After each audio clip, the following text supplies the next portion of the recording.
बिस्मिल्लाहिर्रहमानिर्रहीम। शुरू अल्लाह के नाम से जो बड़ा मेहरबान निहायत रहम वाला है। अस्सलामु अलैकुम मेरे मोहतरम भाइयों और मेरी बहनों, उम्मीद करते हैं कि आप तमाम दोस्त अहबाब खैरियत से होंगे। दोस्तों, आए सब मिलकर दुआ करते हैं कि या अल्लाह हम सबको कर्ज से निजात अता फरमा और हमारे रिज्क में बरकत अता फरमा, और जो भी मुश्किलात हैं, परेशानियां हैं रिज्क की वजह से, जो भी तंगी है, सब दूर फरमा दे। आमीन। दोस्तों, सब आमीन कह दिया करें, क्या पता हमारे लिए कोई आमीन कह दे और हमारी परेशानी दूर हो जाए। और अगर आपका भी कोई मसला है तो वो भी आप कमेंट सेक्शन में लिख दिया करें। और हमारा जो भाई बहन कमेंट में दुआ के लिए लिखता है तो सब दिल से आमीन कह दिया करें, दुआ कर दिया करें उसके लिए।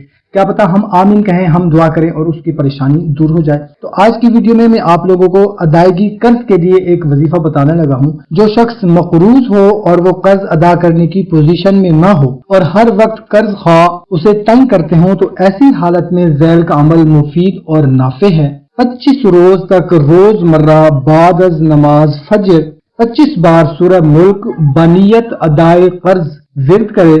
अव्वल आखिर दरूद शरीफ 12-12 बार पढ़े। इंशाअल्लाह ताला उसके कर्ज की अदायगी का बंदोबस्त खजाने गैब से हो जाएगा इंशाअल्लाह ताला। दोस्तों, बहुत ही मुख्तसर सा अमल है। हम कोशिश करें कि फजर की नमाज के बाद 25 बार सूरह मुल्क पढ़ लें। इंशाअल्लाह ताला जितना भी कर्ज होगा इंशाअल्लाह ताला गैब से उसका बंदोबस्त हो जाएगा। कोशिश करें कि इसको ज्यादा से ज्यादा शेयर करें ताकि आपके साथ साथ दूसरों का भी फायदा हो सके। तो हमें इजाजत, मिलते हैं एक नई वीडियो में। अपना ख्याल रखिएगा। अल्लाह हाफिज।